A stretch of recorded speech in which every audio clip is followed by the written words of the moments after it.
This is TWiT. We talked about this on Wednesday with our wonderful Mike Masnick from TechDirt, who has really kind of burst a socket on this children's online safety bill that was just passed in California. We're waiting for the governor to sign it into law. It seems like a good idea. Who wouldn't want to protect children online?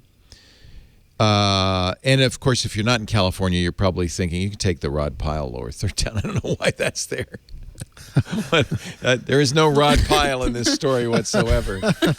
Oh my God! I mean, that's the New York Times, baby. Have you lost control? I think he's lost control of the lower third. We're gonna wheel that the lower back thirds to have the become sentient. I was going to say, Leo, all of your smart assistants have taken over the show.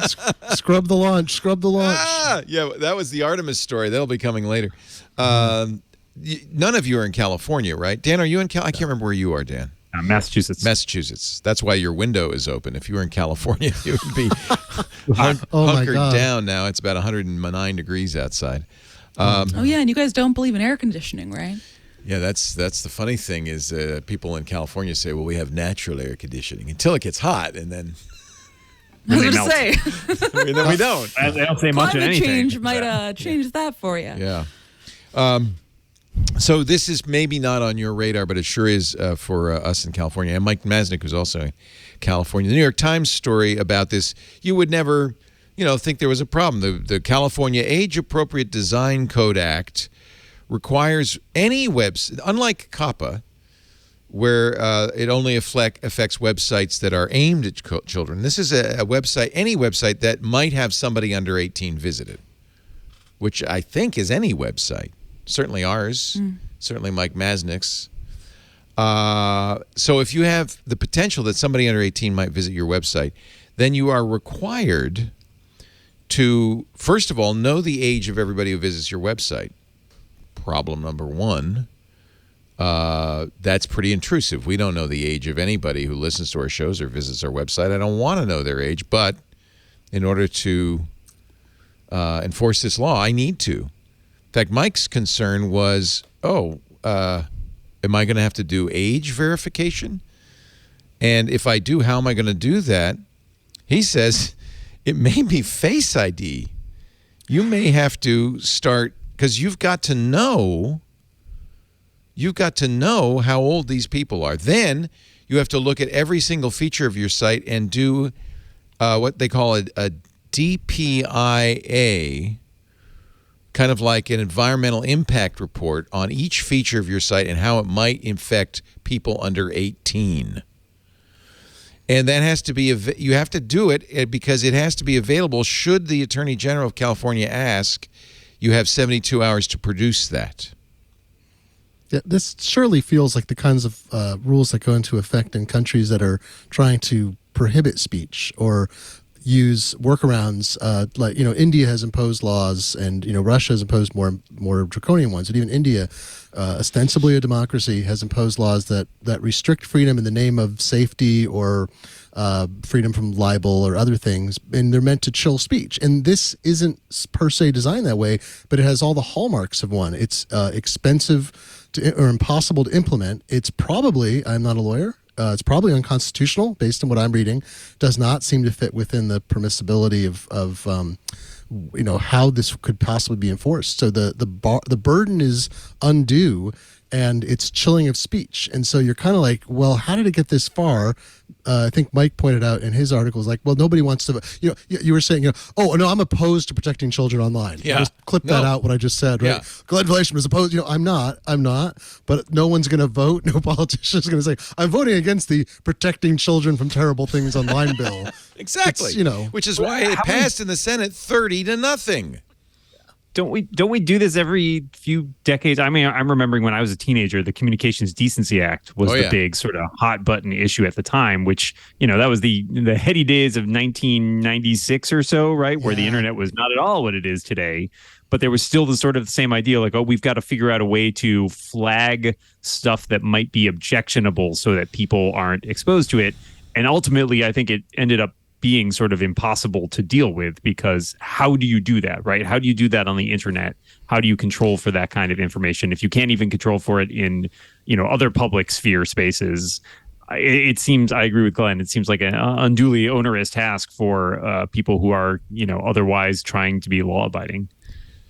Actually, the CDA ended up having a positive impact. Ron Wyden said, you know what, we're going to have to make an exemption here for social media and other sites, and the Section 230 was written, and thank goodness. Go ahead. I'm sorry, Paris. I was saying, I think the thing that sticks out to me is, how are we expecting all of these different sites or service providers to be able to identify with certainty whether or not the person accessing your website is a child? Obviously we have currently kind of like tracking tools. You can look at website analytics and see the demographics of your users, but a lot of social media sites and providers generally are kind of making their tools in a way that purposefully ignores anybody who could be under 18 because you don't want to deal with that sort of data. And let's say even if you somehow devised a perfect way to send a flag up when any cell phone owned and operated by someone under 18 accessed your website, that still wouldn't cover situations where, like, most kids are probably using their parents' iPad or parents' phone for these sort of things. It just seems like a very technical question that is being answered by like kind of a very vague blanket order. It's designed to impose enforcement, right? It's designed to be violated unintentionally and easily, and thus allow government to intervene. Yeah, and Mike raises that issue. In fact, he was told, I think, by the sponsors of the bill, well, don't worry, the California Attorney General decides who's prosecuted, and one would, don't worry, and one would hope that the AG would say, well, TWiT or TechDirt or the information, 18-year-olds read it, but they're not a threat to 18-year-olds. The AG would get to decide, but as Mike points out, well, what if I write an article that's critical of the California Attorney General, which he does a lot apparently, then what happens? What if this law goes into effect in Texas and you write something critical of that Attorney General? Yeah. A lot of times cases like this too, I feel like unduly target, people in community, like such as the LGBTQ communities too, right? Where it's like, well, what is considered objectionable content, right? This is the kind of thing we're running into with the book bannings that are popping up all across the country, is that, you have governments and local, like, city and municipality governments that are like, well, I don't want my kid exposed to this, so I'm going to, try to enforce the local school library to get rid of these books because I just don't agree with them. So who gets to decide, certainly what falls under objectionable content and how exactly that gets protected? The other weird thing about this bill, it was primarily written by a British baroness, director of one of the Bridget Jones movies, who dropped her Hollywood career to protect children online, she says. Anytime I hear the where words, I thought that sentence was going.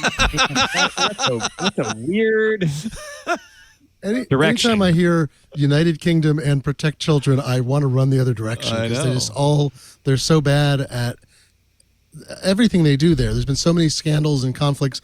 The whole the Jimmy Savile thing with the BBC. Like, large and small, I think the United Kingdom has done a terrible job protecting children from predators online and off, in government, in politics, in entertainment. And you're like, okay, yeah, we really want to follow their lead because they know what's right. Cory Doctorow has written so effectively about the failures of the UK. Yeah. He lived there for a long time. Is this ignorance on the part of lawmakers? Like, they want to do the right thing, and they just don't understand the impact of what they're doing? Or is it some sort of malevolence? Certainly the Baroness seems to have some sort of malevolence against the open internet. Do you think there is a trend? It feels like politicians these days, it's not merely to protect the children. They want to take down big tech. They don't like it. Something that I think about a lot is, as part of my job and all of our jobs, we end up watching these big tech hearings that we have every couple of months over the last couple of years. And I remember the first couple that I watched, I was like, oh, this is going to be interesting, an actual political discussion about what's going on. It was not that. It is mostly just politicians giving a 1-minute stump speech, totally unhinged or unrelated to the thing they're actually discussing. And I think that's what we're seeing here in some ways, is it is partially ignorance, but partially a lot of modern day politicians have realized that the way to get attention from your base or the sort of people that you want to bring into your base is by making big, bold statements like bringing down tech, making all the children safe, regardless of whether or not that actually has any teeth in it. And the end result of that is sometimes you get policies like this that can have disastrous unintended consequences. There's both a carrot and a stick. There's the threat, the fear that a soundbite will be used against you. Oh, he's against protecting children online. But there's also the carrot that it makes a great soundbite that might get you some votes if you say, yeah, she voted to protect the kids online. So it's the problem is sound bites. It's just posturing. I think you're exactly right. I think a lot of there is ignorance at the base of it too, because I think it also presupposes this fallacy that there is somehow a switch you can flip that will protect, make it the system perfectly functional in a way that protects children, right? Like we entertain this idea that like, oh, well, technology can solve this issue for us, right? And that we just, technology is very black and white, 1 and 0. And it's like, well, it can obviously tell you whether or not you're able to consume this information. But that's, I think as Paris pointed out, it's very difficult to know who is consuming this information. I think also about things like libraries that have, computers available for people to access the internet, who might otherwise not have, ways to do that. How do you tell who's using that, right? Like, how do you tell who's on the other end of that? So I think people think tech is very clear cut when they don't know anything about it. But, anybody who spends time with it realizes like, no, this is extremely nuanced and there's a lot of gray area. Well, this brings me back to the whole, there's two things. One is the overarching issue is that I think we probably all agree, I won't speak for other people, but I think it's likely that we know that the big social media companies and other companies in most cases are failing to protect children online. They're doing things that are actively bad for children. They don't seem to have any compunction about it, and no one has an idea of precisely how to stop it except through public disclosure, whistleblowing, threats by legislators, but nothing. There's no compulsion, and particularly in countries with expansive free speech laws and commercial speech laws, people feel impotent to solve that problem. So we know there are problems. Instagram used to promote eating disorders, and they've made great strides in that. But there's just all of this negative content aimed at children, algorithm fed often, that has some kind of beneficial effect. But it also reminds me, Dan, what you were just saying of when they kept talking about, I think it was the Clinton administration, later keep trying to bring this up, like, well, what if we had a special key that only law enforcement could access only in very particular cases?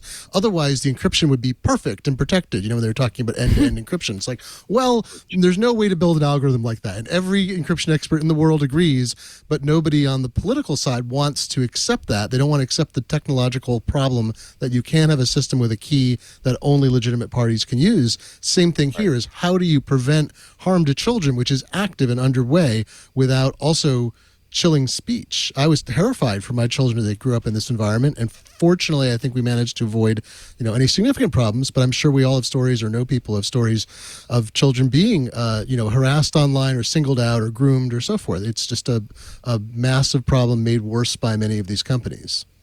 Also, people don't want to hear that the hard solutions to this problem are often ones that require like societal change and work rather than just technology, which can solve it at the snap of your fingers, right? Like people are like, oh, there's a shortcut. We just make the technology do that, right? And yeah, nobody wants to think about the fact it's like, no, that's a Band-Aid, and it's not a particularly good one. It's a Band-Aid on a gushing, amputated arm or something. It's not going to fix your problem. I also wonder if Baroness Kidron, if she used to work in Hollywood, if Hollywood were told, oh, no, you have to make sure that every movie you make is appropriate for somebody under 18, or every novelist had to make sure every novel was appropriate for somebody under 18, I think they would bridle at those kinds of restrictions, as they should. We don't want to design the world for people under 18. Don't forget Tipper Gore. Yeah. And I mean, what is appropriate mean in that case even, right? Like, first of all, kids at different ages have different levels of maturity and different levels of appropriateness. A 13-year-old and a 17-year-old are going to have very different levels of what they think is appropriate. I mean, I definitely went to, rated R movies as a 17-year-old, and probably with my parents, went to rated R movies younger if it was like a serious topic or something like that. But how do you deem what is appropriate?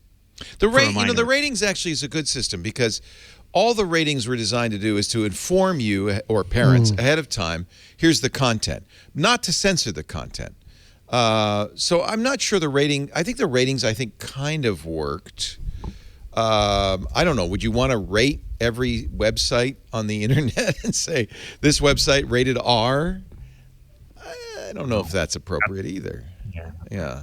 Who would do it? I mean, the Motion Picture Association of America had a reason to do it. I mean, a lot of organizations, a lot of trade groups grew up specifically to address preventing regulation from going into effect by voluntarily adhering to standards and enforcing them. The code. And yeah, right. And so who wants a law? But in this case, I think, how do you protect children even from there's some very coarse things, like how do you protect predators? There's, I've had this discussion a lot. It's not that there are so many predators in the world. I want to believe that the number of people who are pedophiles and active predators against other people is a relatively small percentage of humanity, a very small percentage. I want to believe that too. I'm not sure that that's the case, but I want to believe. I don't know either. But let's pretend it's the case briefly, but say that the internet is an amplification force. So it doesn't matter if it's 1 in 100,000 people or 1 in a million is out after children. If they can access 10 million children and winnow it down and find one near them or that they can reach out to,